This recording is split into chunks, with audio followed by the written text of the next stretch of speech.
प्रिय छात्रों, निर्माण आईएएस संस्थान यूपीएससी 2023 व 2024 के प्रीलिम्स परीक्षा को ध्यान में रखते हुए आप सबके लिए बहुविकल्पीय प्रश्न उत्तर श्रृंखला लेकर आ रही है, जो प्रतिदिन के समसामयिक प्रश्नों के साथ सामान्य अध्ययन के अलग अलग विषयों संबंधी बहुविकल्पीय प्रश्नों को कवर करेगा। ये कार्यक्रम प्रतिदिन शाम 8 बजे हमारे यूट्यूब चैनल पर प्रसारित किया जाएगा। आप अपने अनुभव और सुझाव हमें कमेंट बॉक्स के माध्यम से भेज सकते हैं। नमस्कार, निर्माण आईएएस की इस एमसीक्यू सीरीज में आप सभी लोगों का स्वागत है। मैं विश्वजीत तिवारी इस एमसीक्यू सीरीज के माध्यम से आप लोगों को पिछले एक साल का करंट अफेयर, इंटरनेशनल ऑर्गेनाइजेशंस और उसके साथ साथ एलिमिनेशन टेक्निक बताते हैं। आप सभी जानते हैं कि यूपीएससी के एग्जाम में बिना एलिमिनेशन टेक्निक के प्रीलिम्स को पास करना बहुत ही मुश्किल। सिर्फ नॉलेज के आधार पर प्रीलिम्स को पास करना लगभग असंभव। तो इस सीरीज में मैं आप लोगों को करंट अफेयर की तैयारी के साथ साथ यह भी बताता हूं कि प्रश्नों को देखते समय आपकी जो सोचने की टेंडेंसी है, आपकी जो थिंकिंग है, वो कैसी होनी चाहिए। ठीक है, तो आइए शुरुआत करते हैं। देखिए, पहला क्वेश्चन है, भारतीय खान ब्यूरो इसके संदर्भ में निम्नलिखित कथनों पर विचार करें। पहला स्टेटमेंट है, भारतीय खान ब्यूरो खान और खनिज अधिनियम 1948 के तहत स्थापित एक वैधानिक निकाय है।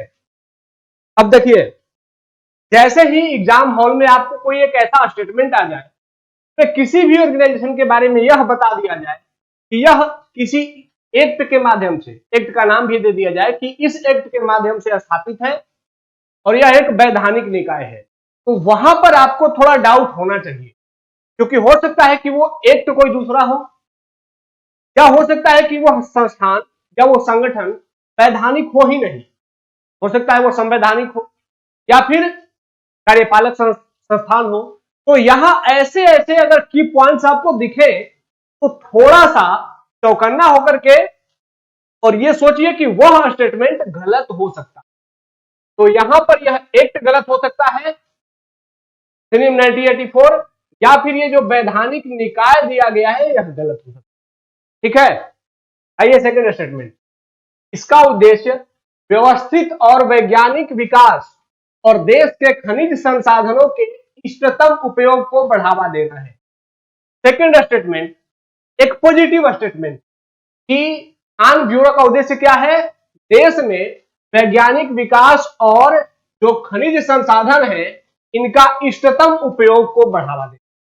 तो यूपीएससी के स्टेटमेंट में पढ़ते समय जब कोई भी स्टेटमेंट आपको पॉजिटिव स्टेटमेंट दिखे, सकारात्मक स्टेटमेंट दिखे, तो सकारात्मक स्टेटमेंट सामान्यतः सही होते हैं। ठीक है, तो सकारात्मक स्टेटमेंट अगर दिखे तो उसको मान के चलिएगा कि ये सही ही है। तो सेकंड स्टेटमेंट सामान्यतः सही होने के लिए संभावित है। थर्ड स्टेटमेंट पे आते हैं। थर्ड स्टेटमेंट कह रहा है कि आईबीएम का, इसके बारे में बात कर रहा है, भारतीय खान ब्यूरो का नेतृत्व खान मंत्रालय के सचिव करते हैं। अब यहां देखिए, यहां पर दो फैक्ट है। पहला तो कि भारतीय खान ब्यूरो का नेतृत्व क्या खान या खनिज मंत्रालय करता है, दूसरा क्या खनिज मंत्रालय के सचिव करते हैं या फिर कोई मंत्री करता है। तो यहां पर जैसे ही कोई एक निश्चित फैक्ट दे दे, कोई मंत्रालय दे दे या फिर किसी व्यक्ति के बारे में इंडिकेट कर दे, किसी पोस्ट के बारे में इंडिकेट कर दे, तो यह एक निश्चित फैक्ट है और निश्चित फैक्ट के गलत होने की संभावना अधिक होती है। तो यहां पर जैसे ही निश्चित फैक्ट दिखे, आपको सोचना है कि यहां गलत हो सकता है। मैं बार बार कह रहा हूं, आपको सोचने की टेंडेंसी सिखा रहा हूं मैं, या आपको एग्जाम हॉल में या टेस्ट लगाते समय सोचना कैसे है। अब पूरी लाइन को आपको पढ़ने की जरूरत नहीं है। अब आप जब सेकेंड टाइम में देखेंगे तो आपकी अगर आपने इसको घेर रखा है तो सीधे अब पूरा लाइन पढ़ने के बजाय आपकी जो निगाहें हैं वो सिर्फ इसी दोनों पॉइंट पे जाएंगी और इसी पॉइंट पर जाएंगी। इसीलिए ऐसी हैबिट आपको डेवलप कर लेना है कि जो गलत होने के संभावित तथ्य हैं उसको हाईलाइट कर दीजिए कि अगली बार निगाहें सिर्फ आपकी वही देखें, उसी तथ्य को ही देखें। ठीक है, तो चलिए इससे प्रश्न कह रहा है, ऊपर दिए कथनों में से कौन सा सही है। अब सही कह रहा है तो सेकंड वाला स्टेटमेंट हमें लगा है कि यह सही हो सकता है, संभावित सही लगा है, तो इसका मतलब है कि यह नहीं हो सकता है, बाकी तो तीनों हो रहे हैं। अब यहां पर देखिए कि खान मंत्रालय का सचिव, यह भी गलत होने के जैसा दिख रहा है, यह गलत हो सकता है। चलो अगर हमने 3 को गलत माना, इस सचिव के स्थान पर कोई और हो सकता है, तो 3 अगर गलत है तो यह गलत हो जाएगा, यह गलत हो जाएगा, और इसका मतलब है कि बी क्या हो जाएगा, केवल 2 आपका आंसर हो जाएगा। इसका मतलब है कि पहला स्टेटमेंट भी गलत है। और जब हम पहला स्टेटमेंट पढ़ रहे थे तो पढ़ते समय ही हमें 2 ऐसे ऐसे तथ्य मिले जो संभावित गलत हो सकते थे, और जैसे ही इस ऑप्शन को हमने लगाया तो इससे पता चल गया कि नहीं, पहला स्टेटमेंट भी संभवतः गलत ही था, इसीलिए वहां पर गलत होने के लिए पॉइंट हमें, ठीक है। तो इस तरीके से आपको इस स्टेटमेंट को बनाना ऐसे था, जान लेते हैं। भारतीय खान ब्यूरो, इसकी स्थापना 1948 में हुई थी। ये किसी एक्ट के माध्यम से नहीं हुई थी, ठीक है। तो यह कोई वैधानिक निकाय नहीं है। तो इस तरीके से पहला स्टेटमेंट आपका क्या हो जाएगा, गलत हो जाएगा। सेकंड है, यह खान मंत्रालय के तहत काम करता है और एक अनुशासनात्मक सरकारी संगठन है। ये बहुत सारे अच्छे कामों के लिए कार्य करता है और इसके महानियंत्रक होते हैं अलग से, वही इसके हेड होते हैं। इसका मतलब कि खान मंत्रालय का जो सेक्रेटरी होता है, सचिव होता है, वह इसका हेड नहीं होता है, ठीक है। और बाकी देश में वैज्ञानिक विकास को बढ़ावा देना, ये सब काम इसके हैं, और इसका मुख्यालय नागपुर। तो आप जब एग्जाम हॉल में जाएंगे, मैं बार बार आपको बताता हूं कि क्वेश्चन जरूरी नहीं कि आप जो पढ़ के जाएंगे वही पूछा जाएगा, लेकिन आपको अगर ऑप्शंस को सही करना आता है, आपको वह की पॉइंट पकड़ना आता है कि गलत यहां हो सकता है, तो आपका नॉलेज एग्जाम हॉल में सीमित होते हुए भी प्रीलिम्स को पास किया जा सकता है, ठीक है। आइए अगले क्वेश्चन की ओर बढ़ते हैं। ये देखिए सेकंड क्वेश्चन, हाल ही में भारत और इटली पारस्परिक कानूनी सहायता संधि MLAT, इस पर बातचीत कर रहे हैं। निम्नलिखित में से कौन सा कथन सही है? सही गलत जैसे ही देखना है, आपको क्या करना है, कर देना है, ठीक है। तो यहां आइए देखते हैं, और आप सभी को ये तो जानकारी होगी ही, ये जो क्वेश्चन हम लोग तैयार करते हैं, इसके पीछे हमारा ये प्रयास होता है कि यूपीएससी ने जो प्रीवियस ईयर क्वेश्चन पूछे हैं, जिस पैटर्न पे क्वेश्चन पूछे, उसी पैटर्न पे हम लोग क्वेश्चन को डिजाइन करने का प्रयास करें, ठीक है। तो आप लोग बाकी सभी संस्थानों से इस मामले में हमारे प्रयास को एक सुदृढ़ प्रयास मान सकते हैं कि हम लोग यूपीएससी के आसपास ही रहते हैं, ठीक है। आइए देखते हैं। एमएलटी एक तंत्र है तो क्या करता है, जिसके तहत देश आपराधिक मामलों में औपचारिक सहायता प्रदान करने और प्राप्त करने के लिए एक दूसरे के साथ सहयोग करते हैं। एक दूसरे के साथ क्या करेंगे, सहयोग करेंगे। अब चलिए सपोज करिए कि आपको इसके बारे में कोई जानकारी नहीं है कि भारत और इटली में जो ये समझौता हो रहा है इसके बारे में क्या है। चलो मैंने माना कि आपको इसके बारे में जानकारी नहीं है, फिर भी एग्जाम हॉल में ऐसे क्वेश्चन को स्किप नहीं कर देना है, पढ़ना है, क्योंकि आपको पता है कि क्वेश्चन में कहीं ना कोई की पॉइंट जरूर होता है जो आपको आपका आंसर दिला दे, ठीक है। तो चलिए हमने ये माना कि पहला कि ये आपराधिक मामलों से संबंधित है, क्या है ये मुझे पता नहीं है, ठीक है। आइए सेकंड स्टेटमेंट, भारत पारस्परिकता के आश्वासन के आधार पर द्विपक्षीय संधियों के माध्यम से आपराधिक मामलों में पारस्परिक कानूनी सहायता प्रदान करता है। अब यहां पर थोड़ा समझ जाइए, जब दो स्टेटमेंट सेम मुद्दे को रिपीट करते हैं, देखिए इसमें भी आपराधिक मामलों के बारे में था और सेकंड वाले में भी आपराधिक मामलों के बारे में, तो इसका मतलब यह कानून आपराधिक मामलों से ही जुड़ा, ठीक है। इतना तक तो हमने समझ लिया, क्योंकि दो स्टेटमेंट इस बात को प्रूव कर रहे हैं। थर्ड पे आते हैं, विदेश मंत्रालय। अब यहां देखिए एक नाम दे दिया, विदेश मंत्रालय। विदेश मंत्रालय आपराधिक मामलों में पारस्परिक कानूनी सहायता के अनुरोधों से निपटने के लिए भारत का केंद्रीय प्राधिकरण। मैंने कहा ना कि आपको आता क्या है, इससे ज्यादा जरूरी है कि आप खुद पर भरोसा करें। आप इस स्टेटमेंट में गलत खोज लेंगे, आप में उतनी कैपेबिलिटी है। तो पहला और दूसरा स्टेटमेंट पढ़ के आपको पता लग गया कि जो एमएलटी है यह किससे जुड़ी हुई है, आपराधिक मामलों से जुड़ी हुई है। और ये दोनों स्टेटमेंट पॉजिटिव स्टेटमेंट है, बारे में सहयोग करने की बात करते हैं। तो दो देश अगर आपराधिक मुद्दे पर कोई संधि पर हस्ताक्षर कर रहे हैं तो एक दूसरे को सहयोग करेंगे। पहला और दूसरा स्टेटमेंट वैसा ही था, इसमें हमें कोई हार्डकोर फैक्ट नहीं मिला था, लेकिन जैसे ही हम थर्ड स्टेटमेंट पे आए, थर्ड स्टेटमेंट में हमें एक मंत्रालय मिल गया, विदेश मंत्रालय। अब यहां पर विदेश मंत्रालय एक मंत्रालय है जो कि एक हार्डकोर फैक्ट है, गलत हो सकता है। आपको वही फैक्ट पहचानने हैं कि स्टीरियो स्टेटमेंट में कहां कोई ऐसा कोर फैक्टर है जो संभावित गलत हो सकता है। ठीक है, तो यहां हमें एक मंत्रालय दिखा और मैक्सिमम केस में मंत्रालय क्या होता है, गलत होता है। तो अब यहां पर चलिए हमने ये माना, चलिए मुझे जानकारी नहीं थी इसके बारे में, लेकिन यहां मंत्रालय दिया है और मैं ये मानता हूं कि मंत्रालय गलत होता है, तो इस आधार पर हमने 3 को गलत माना। तो जैसे ही 3 को आपने गलत माना, आपका आंसर आ गया 1 और 2। ठीक है, और यह क्या है, यह सही स्टेटमेंट है, 1 और 2 ही सही है। तो मेरे इस सीरीज में मैं बार बार आपको बताता हूं कि जो करंट अफेयर आप एक साल का तैयार कर रहे हैं, जरूरी नहीं कि वही यूपीएससी पूछे। अगर आप पूरा पढ़ के जाएंगे तो भी हो सकता है आप प्रीलिम्स पास ना करें, लेकिन अगर आपको यह समझदारी है कि क्वेश्चन को इलिमिनेट कैसे करना है, कि पॉइंट्स कहां से ढूंढने हैं, गलत होने वाले तथ्यों को कैसे पकड़ना है, तो आप यूपीएससी के प्रीलिम्स को पास जरूर कर दें। ठीक है, तो यहां यह एक ऐसा तंत्र है जिसके माध्यम से दोनों देश में अपराध को रोकथाम के लिए दोनों एक दूसरे को सहयोग करेंगे। ठीक है, तो ये एक पहल है और इसके लिए गृह मंत्रालय, भारत का जो गृह मंत्रालय है, यह इटली के गृह मंत्रालय के साथ कोऑपरेट कर। ठीक है, क्योंकि जो अपराधियों का डेटा होता है किसके पास होता है, विदेश मंत्रालय के पास होता है कि गृह मंत्रालय के पास, गृह मंत्रालय के पास होता है। तो गृह मंत्रालय ही इस मामले में एक दूसरे को कोऑपरेट कर सकता है, तो इसीलिए गृह मंत्रालय इटली के साथ इस मामले में कोऑपरेट। ठीक है, आइए आगे बढ़ते हैं। देखिए यहां पर है, कैबिनेट सचिव के संदर्भ में निम्नलिखित कथनों पर विचार कीजिए। जब आप आईएएस बनेंगे तो आईएएस बनने के बाद सबकी ख्वाहिश होती है आईएएस बनने, हमारी भी रही है। और आईएएस बनने के बाद जो सबसे बड़ा आपका पोस्ट, जो उनमें सबसे बड़ा आईएएस का पोस्ट आप अचीव करना चाहिए, वह पोस्ट है कैबिनेट। यह आईएएस का सबसे बड़ा पोस्ट।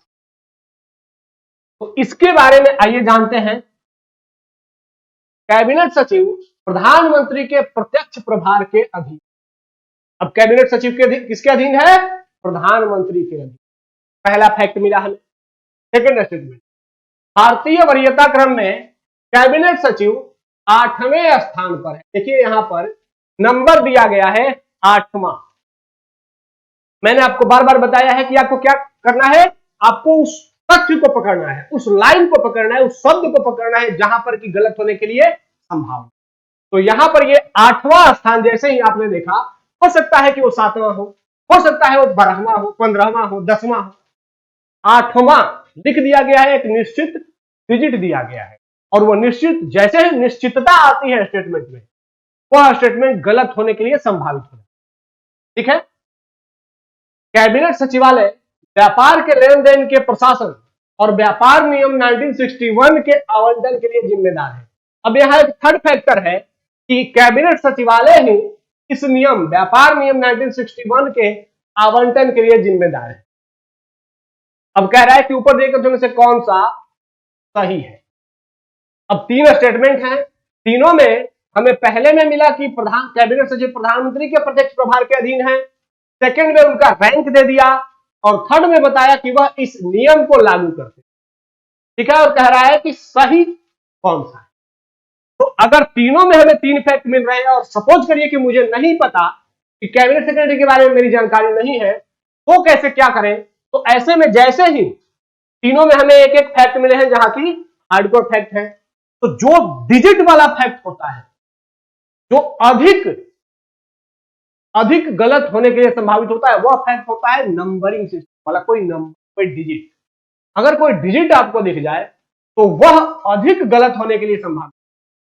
तो यहां पर 8वां स्थान दिया है, मुझे नहीं पता रैंक क्या है, लेकिन अगर मैंने इसको गलत मारा सेकंड को, तो सेकंड को गलत मारा तो ये गायब हो गया और ये गायब हो गया। अब हमारे पास आता है कि केवल 1 और 3 और केवल 1।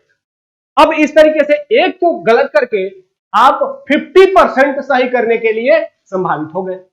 ठीक है, अभी भी 50% हुए हैं, लेकिन ध्यान रखना है यूपीएससी के एग्जाम में या टेस्ट लगाते समय आप एक सावधानी रखेंगे कि जब भी आप दो ऑप्शन को इलिमिनेट कर लेते हैं तो आपको उसको छोड़ करके नहीं आना है। उसके बाद आपको रिस्क लेकर के बाकी के जो दो ऑप्शंस हैं उसमें से किसी एक ऑप्शन को थोड़ा अपनी बुद्धिमत्ता लगाते हुए टिक करके ही आना है। ठीक है, ये संभावित सही होने के लिए अधिक प्रोबेबल। तो यहां पर अब आगे, चूंकि अब इन दोनों के बारे में अब हमें पता नहीं है कि क्या वो इस नियम को संचालित करते हैं या प्रधानमंत्री के प्रत्यक्ष अधीन में है कि नहीं है, और गलत कौन हो सकता है, केवल 3 ही गलत हो सकता है, एक तो निश्चित रूप से सही है। तो अब 3 के बारे में हमें पता नहीं है, तो आइए देख लेते हैं। कैबिनेट सचिव भारत सरकार का सर्वोच्च कार्यकारी अधिकारी होता है, सर्वोच्च कार्यकारी अधिकारी, और वरिष्ठतम सिविल सेवक होता है। और भारतीय ये सब फैक्ट आपको याद करना है, ये भारतीय प्रशासनिक सेवा का मतलब आईएएस का पदेन प्रमुख होता है। तो अब जब आईएएस बनते हैं, इंडियन एडमिनिस्ट्रेशन सर्विस में जाते हैं, तो उसका प्रमुख कौन होता है, तो कैबिनेट सेक्रेटरी। ठीक है, साथ ही सिविल सर्विस बोर्ड और कैबिनेट सचिवालय इसका भी हेड होता है। सभी सिविल सेवाओं के जो मेंबर हैं उनमें से सबसे बड़ा पोस्ट है, उसका हेड यही होता है। और भारत की सभी सिविल सेवाएं सरकार के व्यवसाय के नियमों के तहत कार्य करती हैं, इसका देखरेख यही करती है। वरीयता क्रम में इसका रैंक क्या है, 11वां स्थान। तो वरीयता क्रम जैसे ही आ गया, अब आपके लिए एक होमवर्क है कि आपका जाकर के आज टोटल 1 से लेकर के जितने वरीयता क्रम है 12-15 तक, ये आपको याद करने। ठीक है, कुल अगर याद नहीं भी हो तो भी 7-8 तक तो याद कर ही लेना है, क्योंकि यहां से यूपीएससी प्रश्न बनाता है। ठीक है, कैबिनेट सचिवालय भारत सरकार के कार्य संचालन नियम 1961 और कार्य आवंटन नियम 1960 के प्रशासन के लिए जिम्मेदार है। अब यहां ध्यान रखिएगा कि जब कैबिनेट सेक्रेटरी सिविल सेवा का प्रधान है, तो सिविल सेवा के संबंध में जो भी नियम बनेंगे उनको इंप्लीमेंट भी कौन करेगा, कैबिनेट सेक्रेटरी। ठीक है, तो इस तरीके से 1 और 3 ये सही हो जाए। ठीक है, तो यहां पर हमने कैबिनेट सेक्रेटरी के बारे में आपको इंफॉर्मेशन दे दिया। अब आपको एक होमवर्क है कि आप प्रधानमंत्री के प्रधान सचिव इनके बारे में गूगल सर्च करके थोड़ा मोड़ा इंफॉर्मेशन जरूर निकालें। ठीक है, आइए आगे बढ़ते हैं। यहां अगला क्वेश्चन है, हाल ही में पीएम मोदी ने गांधीनगर में अंतरराष्ट्रीय वित्तीय सेवा केंद्र प्राधिकरण इसके मुख्यालय की आधारशिला रखी। कहां रखी है, गांधीनगर में। अब निम्नलिखित में से कौन सा कथन इसके बारे में गलत है। यहां पर मैं बार बार कहता हूं कि यूपीएससी कुछ क्वेश्चन को गलत पूछ लेता है, और हम क्या करते हैं, क्योंकि ज्यादातर क्वेश्चन वो सही पूछ रहा होता है, तो हम अपने दिमाग में ये भर चुके होते हैं कि सही सही सही सही, और गलत वाले पर जब गलत वाला क्वेश्चन आता है तो उस पर नोटिस ही नहीं करते हैं, और यहां इसको सही मान करके आंसर करके और जानते हुए गलत करके चले जाते। इसीलिए मैं बार बार जब भी आप लोगों को आपके सामने आता हूं, ये जो सही और गलत होता है उसको घेर देता हूं। तो ये मैं सिर्फ इसलिए घेरता हूं ताकि आप भी इसी हैबिट को फॉलो करना शुरू करें। ठीक है, अब यह है कि प्राधिकरण उन वित्तीय उत्पादों, वित्तीय सेवाओं और वित्तीय संस्थानों को विनियमित करेगा जिन्हें पहले किसी नियामक जैसे आरबीआई या सेबी द्वारा अनुमोदित नहीं किया गया है। यहां पर स्टेटमेंट क्या कह रहा है, ये चलो मैंने समझा नहीं क्या कह रहा है, लेकिन मैं ये जानता हूं कि जो निगेटिव स्टेटमेंट होते हैं, मैक्सिमम केस में निगेटिव स्टेटमेंट गलत होते हैं। ठीक है, तो मुझे लगता है कि पहला स्टेटमेंट क्या होना चाहिए, गलत होना चाहिए। हालांकि समझ भी लेते हैं, ये कह रहा है कि ये जो अंतरराष्ट्रीय वित्तीय सेवा केंद्र प्राधिकरण की स्थापना की गई है, ये जो पहले से किसी नियामक के अंतर्गत वित्तीय संस्थान काम कर रहे हैं उनको रेगुलेट नहीं करेगा, ऐसा पहला स्टेटमेंट। सेकेंड स्टेटमेंट, अंतरराष्ट्रीय वित्तीय सेवा केंद्र प्राधिकरण में 9 सदस्य शामिल होंगे जिन्हें राष्ट्रपति द्वारा नियुक्त किया जाएगा। अब सेकंड स्टेटमेंट देखिए, दो फैक्ट है, एक तो कि उसमें कितने मेंबर होंगे, 9 मेंबर होंगे, और दूसरा कि उनकी नियुक्ति कौन करेगा, राष्ट्रपति करेगा। तो दो दो निश्चित फैक्ट है। हो सकता है कि दोनों में से कोई एक गलत हो या फिर दोनों के दोनों गलत हो। तो निश्चित फैक्ट जैसे ही मिले उनको क्या कर देना है, उनके नीचे एक लाइन खींच देनी, ताकि आप अगली बार जब पढ़े तो उस निश्चित फैक्ट के पास आकर के आपकी जो आंख है वो थोड़ी रुके, थोड़ा सोचे आप उसके बाद। थर्ड स्टेटमेंट, आईएफएससी प्राधिकरण के सभी सदस्यों का कार्यकाल, सभी सदस्यों का कार्यकाल कितना है, 5 वर्ष का होगा, और वे पुनर्नियुक्ति के पात्र होंगे। अब यहां पर थर्ड स्टेटमेंट में देखिए दो पॉइंट यहां पर भी है कि उनका कार्यकाल बता दिया कि कितने साल का होगा, 5 साल, और उन्हें पुनर्नियुक्ति भी होगी। ठीक है, तो यहां पर भी 5 साल के स्थान पर कोई 3 साल हो सकता है, 6 साल हो सकता है, या हो सकता है कि उनको पुनर्नियुक्ति नहीं मिले, यह भी हो सकता है। तो यहां पर भी गलत होने के लिए दो संभावित फैक्ट है। एक बात जो कि मैंने एक्सपीरियंस किया है, बार बार एक्सपीरियंस किया है, कि किसी भी यूपीएससी के स्टेटमेंट में अगर 2 या 3 फैक्ट ऐसे मिल जाएं जो कि निश्चित फैक्ट है किसी एक स्टेटमेंट में, तो ऐसे में उन 3 या 2 फैक्टों में से कोई ना कोई एक फैक्ट यूपीएससी गलत जरूर कर दे। ठीक है, ऐसा एक्सपीरियंस किया गया है प्रीवियस ईयर के अनुभवों से। तो यहां पर भी 2 फैक्ट है, यहां पर भी 2 फैक्ट है, और यह निगेटिव फैक्ट है। तो ऐसे में अगर आपने और ये चूंकि मैं आपको बार बार ये भी कहता हूं कि आप पीवाईक्यू को एक्सपीरियंस कीजिए, पीवाईक्यू लगाइए, और वहां उसके सोल्यूशन के साथ देखिए कि उन्होंने गलत कैसे कराया। तो यहां हमने देखा है कि जो निगेटिव होता है वो स्टेटमेंट मैक्सिमम केस में गलत होता है। जहां 2 या 2 से अधिक ऐसे फैक्ट है जो कि निश्चित फैक्ट है, तो वो भी स्टेटमेंट गलत होते हैं। और यहां पर भी वही सेम रिपीट हो रहा है। तो अगर हम तीनों को गलत माने कि तीनों के तीनों गलत हैं, तो ऐसा क्वेश्चन, हालांकि यह क्वेश्चन यूपीएससी ने हर साल एक एक क्वेश्चन ऐसा पूछा, क्योंकि मैंने आपको बताया पहले ही कि हम जब क्वेश्चन बनाते हैं तो क्वेश्चन बनाते समय यूपीएससी के पीवाईक्यू को ध्यान में रखते हैं, उसी के पैटर्न पे क्वेश्चन तैयार करते हैं। तो ऐसे यूपीएससी यूजुअली तीनों ऑप्शन को गलत नहीं कराता, तो तीनों ऑप्शन को गलत होने वाला एक या कभी कभी 2 पूछा। ठीक है, तो इसको लेकर के थोड़ी सावधानी की जरूरत है, बाकी इसको आप लोग तैयार कर सकते हैं। ये जान लेते हैं क्या है ये जो प्राधिकरण है, यह किसी भी उपयुक्त नियामकों द्वारा अनुमोदित किसी भी ऐसे फाइनेंशियल इंस्टीट्यूशन, पहला स्टेटमेंट को देख लीजिए कि कोई भी इंस्टीट्यूशन जो कि फाइनेंशियल कार्य से जुड़ा हुआ है और किसी दूसरे रेगुलेटर द्वारा कंट्रोल्ड है, जैसे चाहे वो आरबीआई द्वारा हो, सेबी द्वारा हो, इरिडा द्वारा हो, लेकिन वो फाइनेंशियल इंस्टीट्यूशन है, तो उसको भी ये अंतरराष्ट्रीय वित्तीय सेवा केंद्र जो है, यह उसके बारे में भी रेगुलेशन दे सकता है, उसको भी रेगुलेट कर सकता है। पहला स्टेटमेंट गलत हो जाएगा। और इसमें जब सदस्यों की बात आती है तो यहां देखिए कि यह केंद्र सरकार की वो किसी भी अन्य वित्तीय उत्पादों, वित्तीय सेवाओं या उसके बारे में जानकारी दे सकता है। तो केंद्र सरकार द्वारा नियुक्त 9 सदस्य होंगे,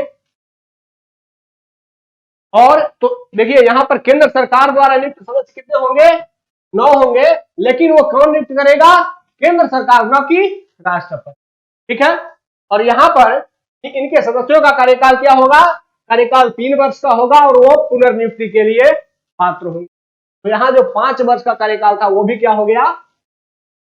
ठीक है, तो ऐसे ही आपको भी सोचना है, अपनी टेंडेंसी सोचने की ऐसी करनी है कि आप माइक्रो लेवल पे जाकर के चीजों को एनालिसिस कर। ठीक है, आइए आगे बढ़ते हैं। हाल ही में केंद्र सरकार ने वित्तीय सेवा संस्थान ब्यूरो, इसकी स्थापना की है। अब एक और बात कि अगर हाल ही में कोई संस्थान की स्थापना हुई है तो वह यूपीएससी के क्वेश्चन बनने के लिए बाकी क्वेश्चनों की तुलना में अधिक संभावित है।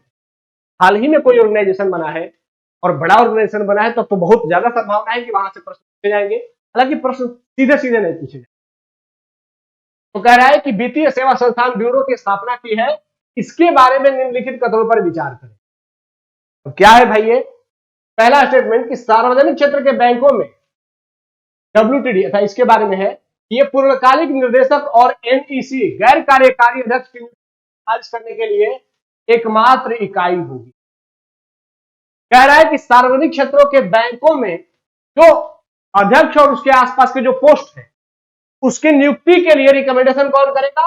वित्तीय सेवा संस्थान ब्यूरो यह रिकमेंडेशन करेगा और तब सार्वजनिक क्षेत्र के बैंकों में अध्यक्ष और उससे बड़े अधिकारियों की नियुक्ति। सेकेंड स्टेटमेंट, वित्तीय सेवा संस्थान ब्यूरो सार्वजनिक क्षेत्र के बैंकों और बीमा कंपनियों के प्रमुखों का चयन करेगा। सेकेंड स्टेटमेंट कह रहा है कि चयन कौन करेगा? वित्तीय सेवा संस्थान ब्यूरो। किसके बारे में? जो बैंक के और बीमा कंपनियों के प्रमुख हैं उनका चयन भी यह संस्थान। थर्ड स्टेटमेंट, इसके अध्यक्ष की नियुक्ति वित्त मंत्रालय द्वारा। अब देखिए पहले के जो दो स्टेटमेंट हैं इसको पढ़ करके हमें पता नहीं लगा कि ये दोनों स्टेटमेंट सही है कि गलत। हमें कुछ ऐसा पॉइंट भी नहीं मिला कि हम इसको सही और गलत कह सके। इसका मतलब है कि कोई निश्चित फैक्ट नहीं। लेकिन थर्ड स्टेटमेंट में जैसे ही हम आए यहां पर एक मंत्रालय का नाम मिल गया कि एफएसआईबी के अध्यक्ष की नियुक्ति कौन करेगा? वित्त मंत्रालय द्वारा की जाएगी। अब यहां पर आपको समझना है कि मंत्रालय मैक्सिमम केस में क्या होता है? गलत होता है।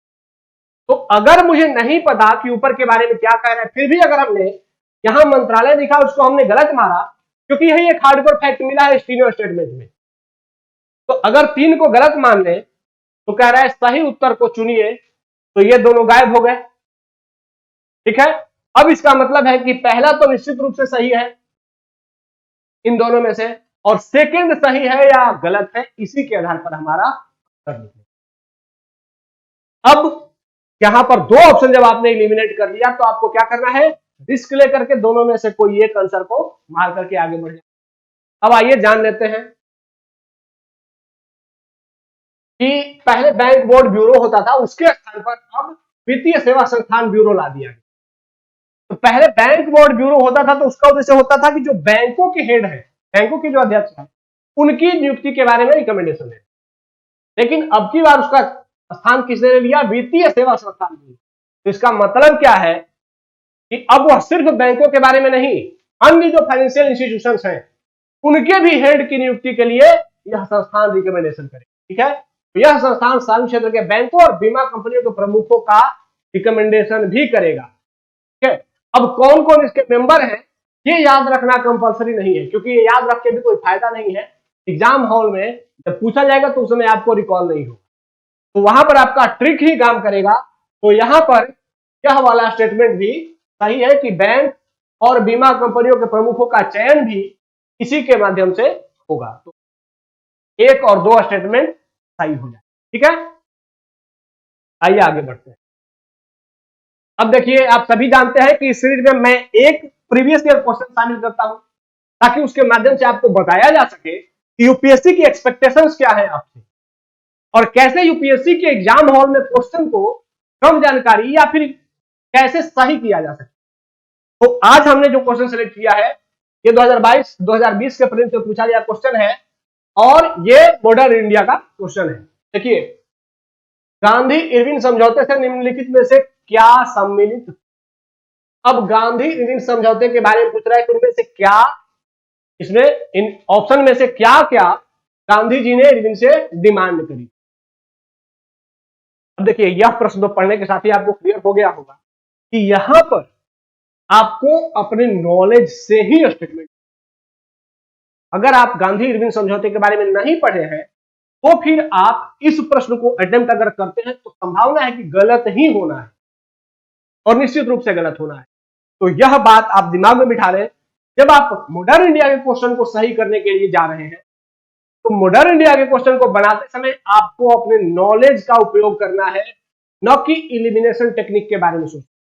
ठीक है, मॉडर्न इंडिया के क्वेश्चन में आपको इलिमिनेशन टेक्निक कम काम करेगा, काम करता है तो बहुत सारे क्वेश्चन ऐसे मिलेंगे जहां काम करेगा, लेकिन मॉडर्न इंडिया के question UPSC basically knowledge based बनाता है, तो वहां पर आप अपने नॉलेज को ज्यादा से ज्यादा एनरिच करेंगे। ठीक है, तो मॉडर्न इंडिया के लिए आप जो भी किताब आप फॉलो कर रहे हैं वो गहन जानकारी के साथ, पूरी डिटेल जानकारी के साथ पढ़िए, क्योंकि यहां पर आपकी जानकारी ही मॉडर्न इंडिया के क्वेश्चनों को सही करा सकती है। यहां देखिए, तो आप सभी जानते हैं कि जो गांधी इरविन समझौते हुए थे उसमें गांधी जी को बुलाया गया था कि आप भाई राउंड टेबल कॉन्फ्रेंस में भाग लेंगे, पहला पॉइंट। सेकंड पॉइंट, असहयोग आंदोलन के संबंध में जारी किए गए अध्यादेशों को वापस। गांधी जी ने कहा था कि असहयोग आंदोलन जब जारी किया गया था तो आपने बहुत सारे अध्यादेश जारी किए थे और भारतीयों पर बहुत सारा दबाव डाल दिया था आपने, उन सभी अध्यादेशों को वापस ले लिया। बोला ठीक है। तीसरा कि पुलिस की ज्यादतियों की जांच करने हेतु गांधी जी के सुझाव की स्वीकृति। अब पुलिस ने लोगों पर अत्याचार किया था उस दौरान, तो गांधी जी ने कहा कि भाई उसकी जांच करवाइए। इरविन ने कहा नहीं नहीं, अब पुलिस ने जो कर दिया, आप लोगों ने भी आंदोलन किया, पुलिस ने किया, अब हम पुलिस की जांच नहीं करें। तो यह बात अस्वीकृत हो गई थी, ठीक है। और चौथा है कि केवल उन्हीं कैदियों की रिहाई जिन पर हिंसा का अभियोग नहीं था। तो यह भी स्टेटमेंट सही है कि इरविन ने कहा था कि जिन कैदियों पर हिंसा के संदर्भ में मुकदमे चल रहे हैं उनकी रिहाई नहीं होगी, लेकिन बाकी जो आंदोलन के दौरान गिरफ्तार किए गए लोग हैं उनको छोड़ दिया जाएगा जिन्होंने हिंसा में कोई सम्मिलित या कोई किसी हिंसा में शामिल नहीं रहे।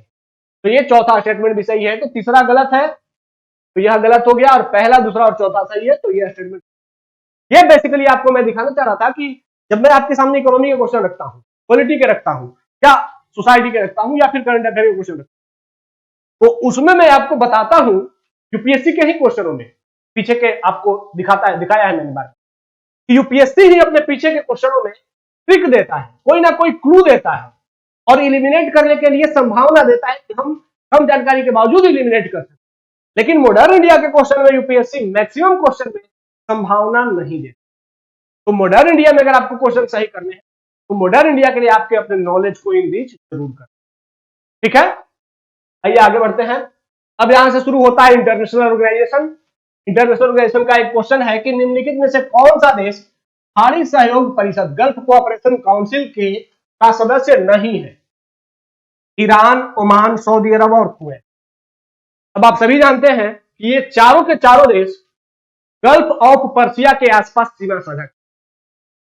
अब लेकिन गल्फ ऑफ पर्सिया के आसपास ही एक काउंसिल बना है और प्रश्न है कि इनमें से कौन सा देश उस काउंसिल का मेंबर नहीं है। तो आइए देख लेते हैं।